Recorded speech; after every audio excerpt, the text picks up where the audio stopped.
dari kafe ini sekarang juga dan saya mau kamu pulang kampung dan jangan pernah balik lagi ke sini. Kalau saya nggak mau pergi dan saya tetap mau di sini gimana, Mbak?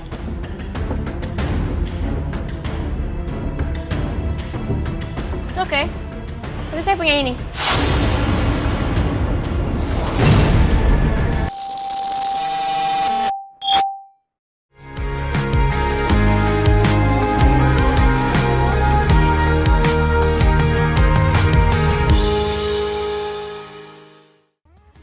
Hai MKiss First. Balik lagi nih bersama Miss Kiss.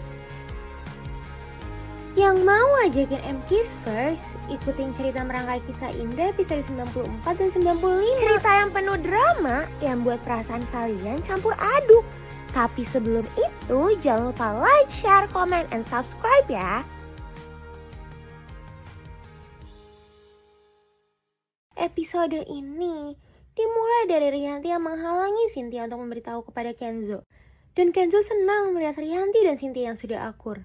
Tapi lagi-lagi Rianti memohon kepada Cynthia. Saya tahu tadi mungkin ibu mau bahas Widuri sama Kenzo. Saya mohon jangan ya Bu. Tolong jaga rahasia itu selamanya. Karena saya nggak kebayang gimana hancurnya Kenzo dan juga Aurel. Kalau mereka sampai tahu, saya itu dulu sudah merebut Mas Aditya dari Widuri.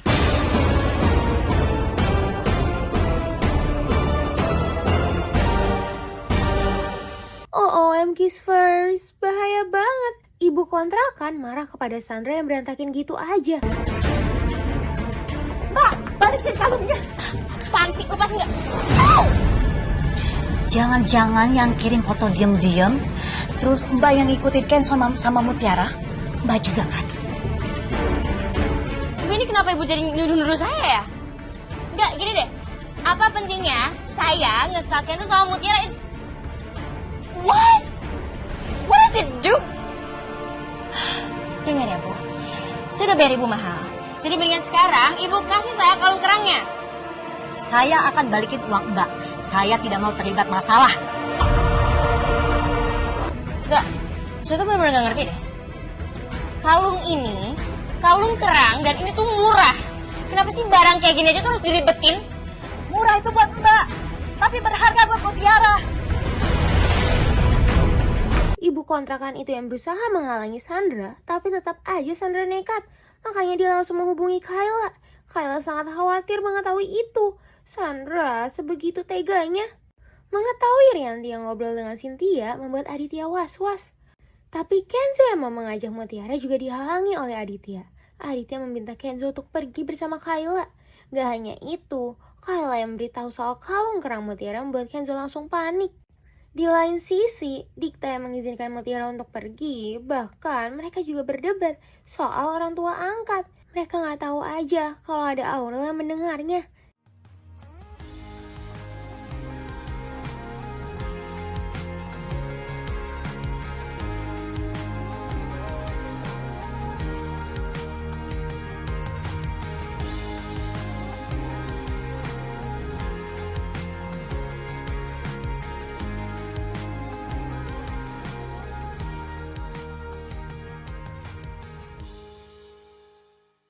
Kenzo masih khawatir soal Mutiara, apalagi dia tidak bisa menghubungi Mutiara. Melihat perlakuan Aditya kepada Cynthia membuat Rianti curiga. Kalau gitu saya permisi dulu Pak. Bu.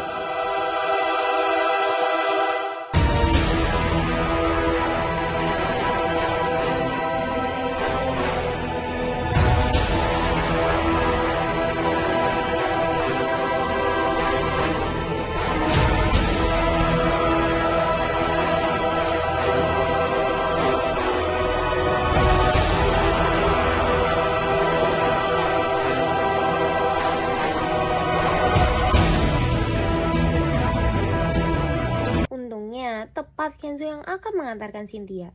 Tapi Aditya malah menawarkan Yanto yang mengantarkan Cynthia. Mendingan kamu ke Rawasari aja ya. Karena perjalanan sana butuh waktu yang lama.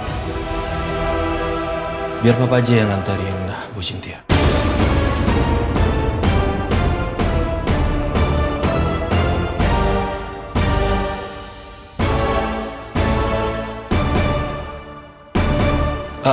Maksud Papa, Yanto yang ngantar.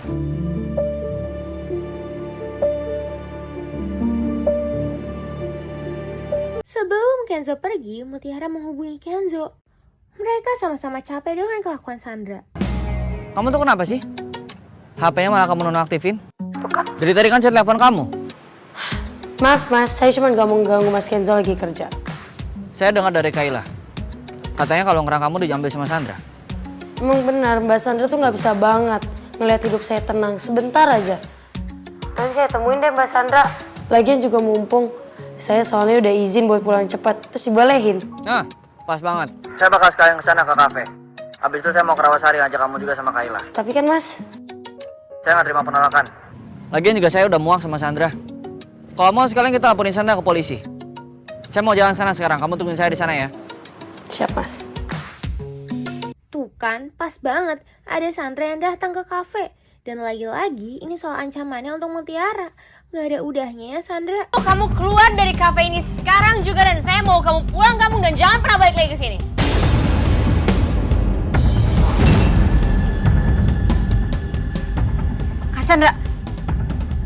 Cassandra bisa nggak sih stop gangguin Mutiara? Dan stop kejar-kejar Kak Kenzo. Cassandra tuh cuma buang-buang waktu, tahu nggak, kejar Kak Kenzo?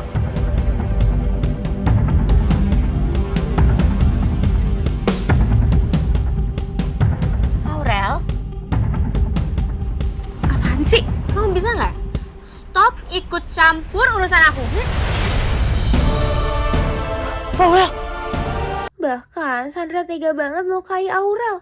Untung aja ada Dikta yang menolongnya.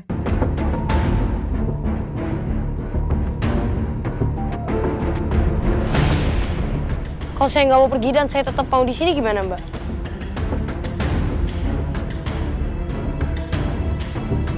It's okay. Tapi saya punya ini.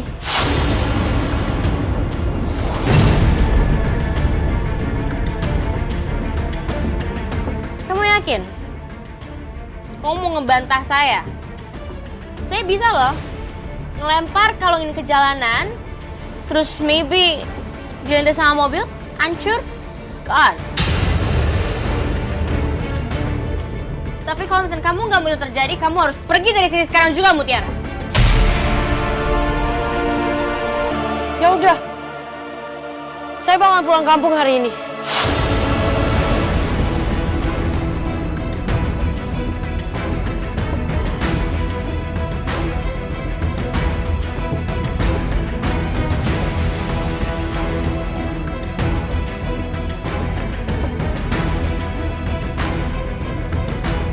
Jangan, Mut. Kamu ngapain dengerin omongan Cassandra? Gak apa-apa Mbak, ini yang terbaik juga. Biar Mbak Sandra nggak selalu gangguin saya. Mbak Aurel, Pak Dikta, saya permisi. Assalamualaikum. Mutiara! Siapa sangka yang kiss first, Mutiara mengiyakan Sandra dan pergi begitu aja untuk dijemput Kenzo. Aurel yang coba menahan Mutiara juga ditahan oleh Dikta. Bahkan mereka diajak ngobrol dan Dikta meminta semua penjelasan tentang Sandra. Mutiara itu pulang kampung bukan karena nurutin ucapan Sandra, tapi karena dia emang niat buat pulang kampung. Oh, pantas aja tadi Mutiara santai gitu pas nanggepin Cassandra. OOM kiss first, bisa-bisanya Yanto keceplosan memanggil Cynthia dengan sebutan Widuri. Silakan Bu Widuri.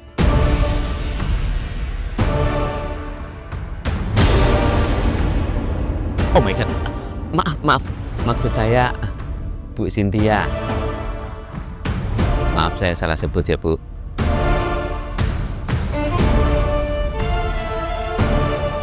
Setelah kepergian Cynthia, lagi-lagi Aditya dan Rianti mulai keributannya lagi. Kalau mau ikut aja, Mas. Kenapa nggak tadi kamu sekalian anterin?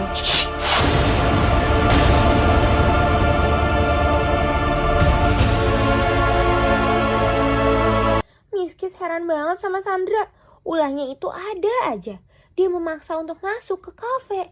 Yanto yang mengantarkan Cynthia membuatnya tidak ada perbedaan Cynthia dengan Widuri. Betapa kagetnya Yanto jika Cynthia itu mengetahui tentang Widuri. Makanya dia sampai menceritakan soal Widuri. Jadi Pak Aditya sama Bu Widuri itu dulunya itu sama-sama dari kampung.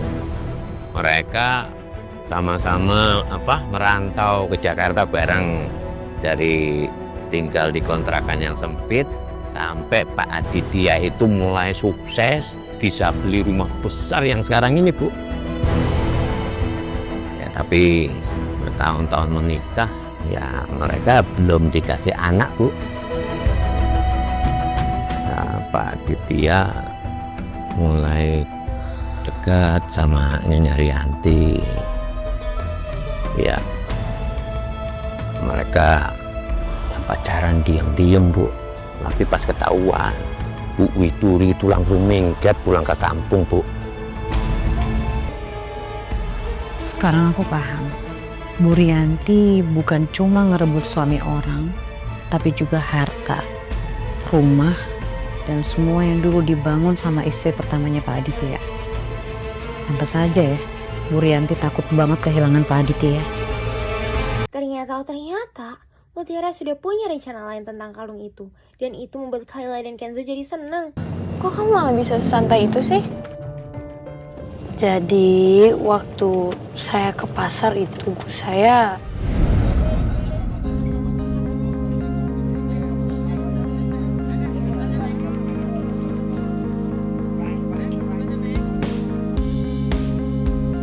Suka, Mbak. Oh, iya Mbak, maaf. ini kerang asli dari Lombok loh, tinggal satu. Berapaan Mbak harganya? 20.000. Ini Mbak. Makasih banyak ya.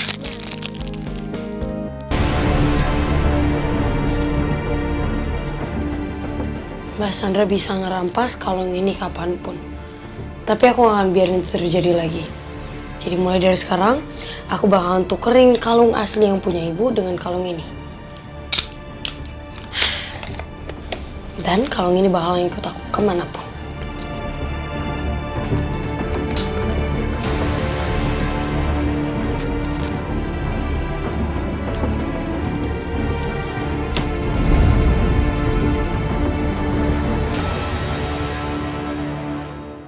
Terus, Mut?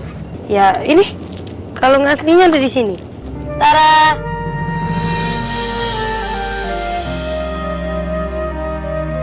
Sesampainya di kantor, Cynthia mengetahui kalau Sandra ingin meeting dadakan. Sebelum Kenzo sampai ke Rawasari, membuat Aditya memperingati seluruh warga di Rawasari tidak boleh sampai memberitahu kepada Kenzo. Ini lagi, ngapain aja sih? Ada aja ulangnya Sandra. Dia yang gak bawa dompet dan gak bisa bayar, membuat dirinya harus bertanggung jawab. Dikita memaksa dirinya untuk mencuci piring. Ini semua piring yang harus saya cuci sekarang. Kamu tinggal pilih, mau bayar sekarang atau cuci piring.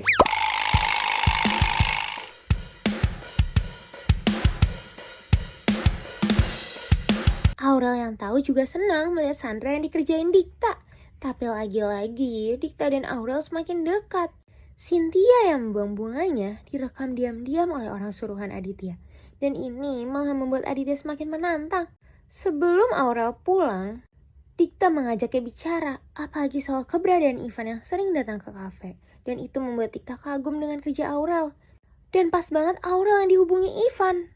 Sesampainya di Rawasari, Kala pergi lebih dulu ke kantor. Dan Kenzo memaksa untuk menemani Mutiara ke makam Widuri.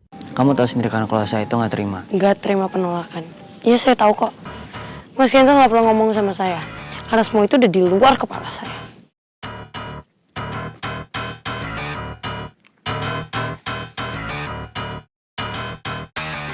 Keadaan kantor semakin kisruh karena gaji mereka yang belum dibayar. Sedangkan sesampainya di makam Mutiara langsung bertemu dengan Pak Ustadz. Mutiara? Pak Ustadz. Assalamualaikum. Waalaikumsalam Pak. Ngomong-ngomong, kamu kapan datangnya, Mut? Baru datang kok Pak. Itu kan Mutiara. Ini saya soalnya datang ke sini, teman saya dia mau ngurus kerjaan, jadi sekali ya. Kenalin Pak, teman saya namanya Mas Kenzo, dia dari Jakarta. Mas Kenzo ini Pak Ustadz. Oh iya, Mut. Kemarin tuh kan sempat ada kejadian yang kurang mengenakan. Yang harus saya kasih tahu ke kamu, Mutiara.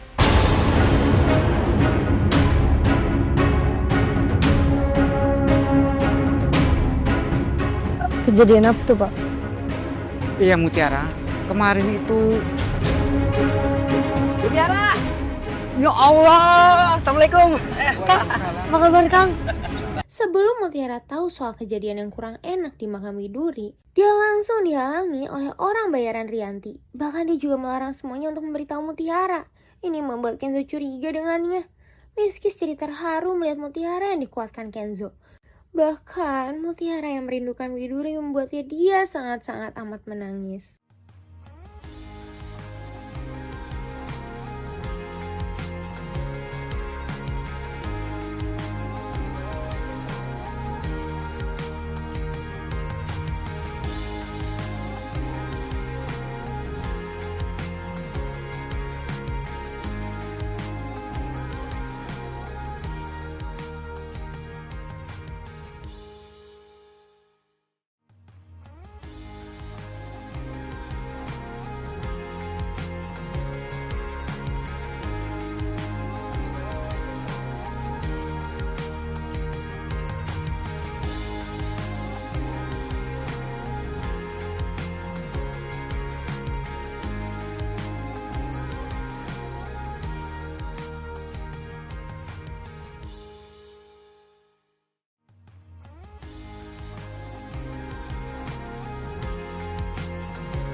Mereka nggak tahu aja kalau orang bayaran Rianti memantau mereka dan melaporkan Rianti. Ini membuat Rianti kesal. Melihat makam Widuri yang berantakan membuat Kenzo curiga. Kenzo yang harus pergi lebih dulu membuatnya meninggalkan Mutiara di sana. Walaupun begitu, Kenzo berusaha mencari tahu soal keadaan makam Widuri. Ya mas, TPU yang dibongkar tuh maksudnya yang belah sana ya? Iya mas, di makam yang itu katanya ada salah satu makam yang mau dibongkar. Larang kamu bu, bukan makam yang itu yang dibongkar, tapi makam orang kaya yang ada di kampung seberang. Itu juga dibongkar pencuri karena mau diambil beberapa barang yang dikubur di situ. Oh kirain di TPU Kembang Taman situ. Berarti saya yang salah info dong. Makanya bu, kalau kasih info hati-hati. Kirain makam ibunya Mutiara yang dibongkar. Sesampainya di kantor, Kenzo harus menyelesaikan masalahnya. Dia langsung meminta keuangannya untuk membayar seluruh gaji karyawan di sana. Di lain sisi, Sandra nekat untuk datang ke kantor Cynthia sambil bersedih. Dia meminta pekerjaan dan dia yang membahas Mutiara. To be honest, I don't know how to say this. Tapi saya udah gak kuat, saya udah gak bisa lagi ngeliat Kenzo terus-terusan melindungi perempuan itu, Bu. Saya kurang ngerti ini perempuan yang mana maksudnya. Yang pernah saya ceritain ke Ibu. Perempuan yang berhasil ngerebut Kenzo sampai pertunangan kita dibatalin, namanya Mutiara.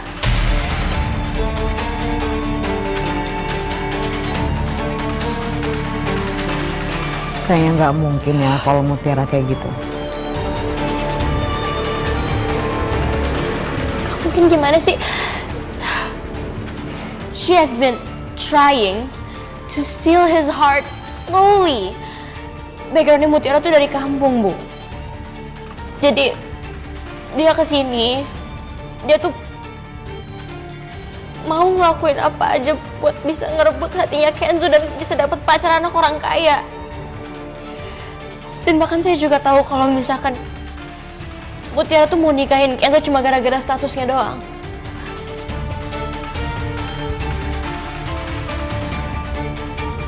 Saya tuh kebetulan memang sudah kenal sama yang namanya Mutiara, udah pernah ketemu. Saya juga punya intuisi yang cukup tajam. Kalau ngelihat Mutiara sih intuisi saya nggak ada ke arah situ. Anak itu polos. Siapa sangka kalau Walau Cynthia tidak mempercayainya, tapi dia tetap nekat untuk meminta pekerjaan. Saya benar-benar butuh kerjaan di sini, Bu.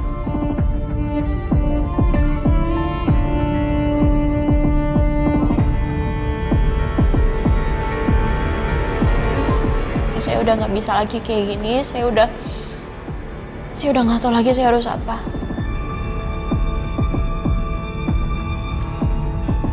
I will take anything you can offer.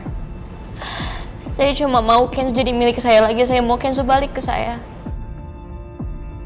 Saya jadi Astri Ibu juga nggak apa-apa kok.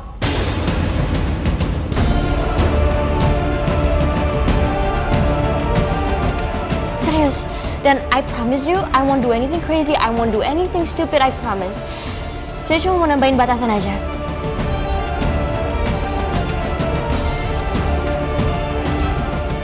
Kalau saya terima kamu jadi Aspri saya mau dikemanain? Well, I don't know, it's up to you. Ibu mau mutasi dia atau mungkin ibu mau pecat dia, it's your call. But I just need this. I need this a lot. Ini membuat Dina terheran-heran dengan kelakuan Sandra. Ini gaswat kalau Sandra diterima menjadi asprinya. Setelah kepergian Sandra, membuat Dina sangat panik soal pekerjaannya yang terancam. Mutiara menceritakan semuanya kepada sang ibu.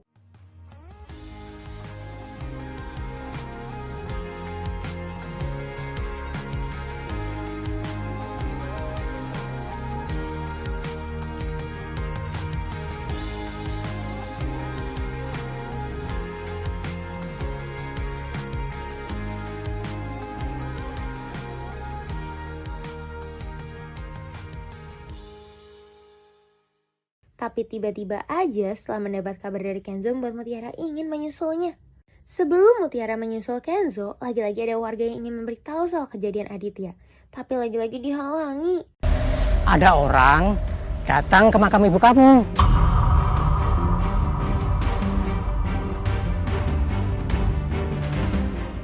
Orangnya gimana?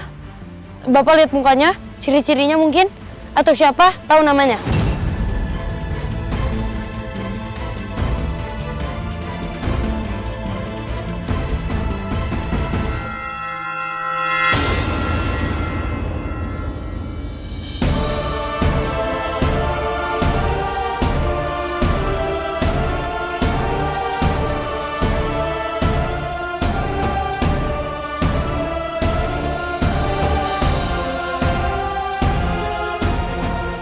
Mutiara, saya tidak kenal.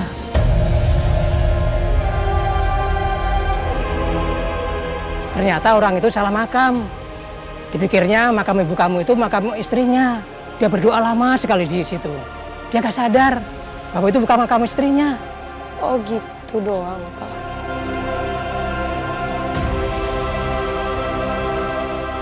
Yang dibilang sama Pak Ustadz tadi apa ya? Apa benar yang diceritain Pak Udin?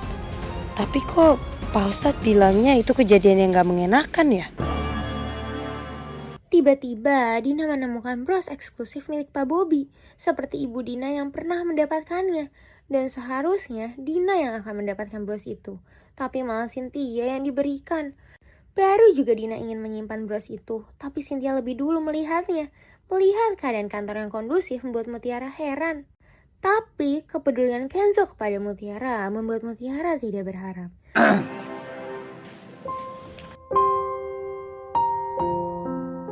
Kamu bisa lompat kayak anak kecil di situ kan? Bisa? Ya udah, coba buktiin. Deh, Mas, jangan macam-macam Mas. Saya tuh akamsi. Miskis juga dibuat terharu deh melihat Kenzo dan Mutiara yang bersama-sama main seperti itu. Mas, itu curang dong Mas namanya.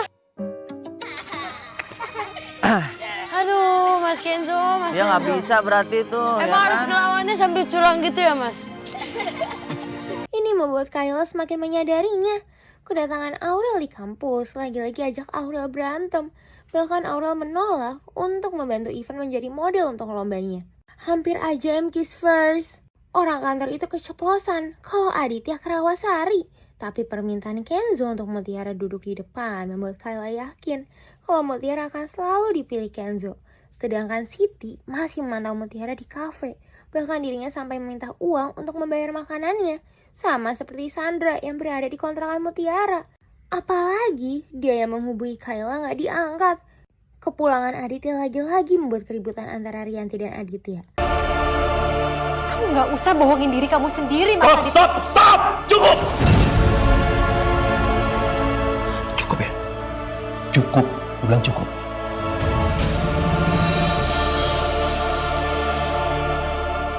Aku masih berusaha untuk bisa percaya sama kamu lagi, Mas. Walaupun aku gak tahu harus mulai dari mana. Tapi aku mohon sama kamu satu hal, Mas Aditya. Kalau kamu berniat buat ngulangin kesalahan kamu lagi, tolong kamu ingat Kenzo dan Aura. Aku tahu kok, kamu itu gak akan takut kehilangan aku. Tapi kamu pasti takut banget kehilangan anak-anak kamu, Mas. Kiss jadi terharu melihat Kenzo yang perhatian kepada Mutiara. Kenzo berusaha untuk membuat Mutiara lebih tenang. Apalagi Kenzo dan Kayla mendengar cerita dari Mutiara.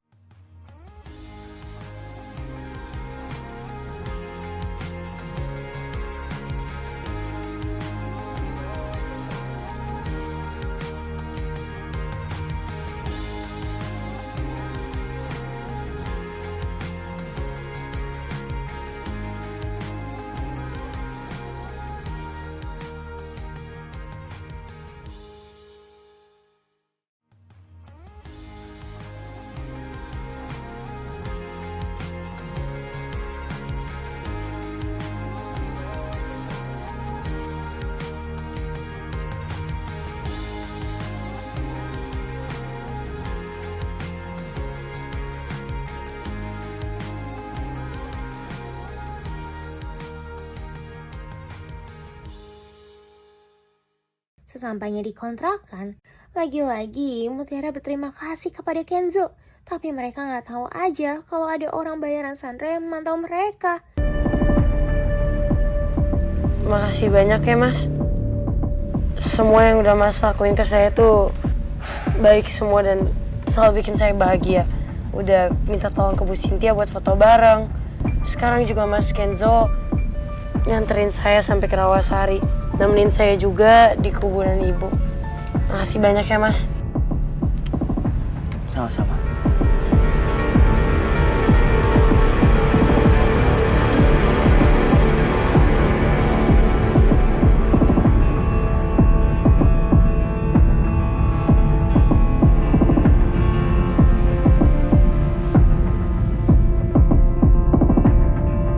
Kalau gitu saya permisi. Assalamualaikum. Waalaikumsalam. Dan lagi-lagi Sandra yang tahu jadi marah. Dan dia udah mau mengancam Mutiara. Kiss first. Siapakah itu?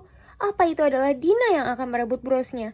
Apalagi dia sampai masuk ke rumah Cynthia dan punya kunci ruangan Cynthia. Tanpa dia tahu kalau Cynthia memang ingin memberikan bros itu kepada Dina.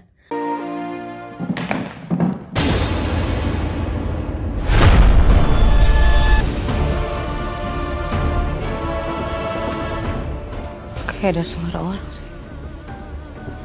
Bangku.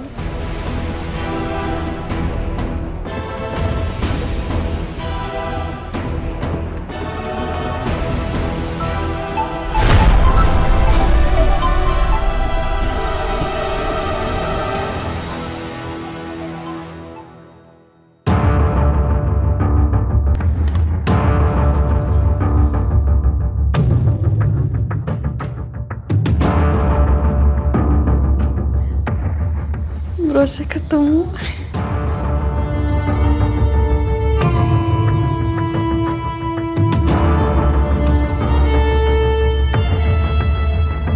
Baru aja Cynthia dihubungi oleh Aditya. Tapi sosok misterius itu alias Dina tertangkap. Halo, Bu. Sini. Kamu siapa? Hah, kamu mau maling nggak kan? Buka. Bu. Buka.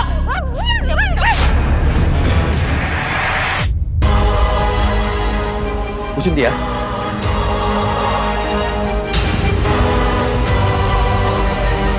Gak hanya itu, Cynthia jadi terjatuh dari tangga. Bagaimana keadaan Cynthia? Nah, buat MKisverse yang penasaran, jangan lupa saksikan merangkai kisah indah pukul 5 sore hanya di Indosiar. Sampai bertemu lagi bersama Miss Kiss.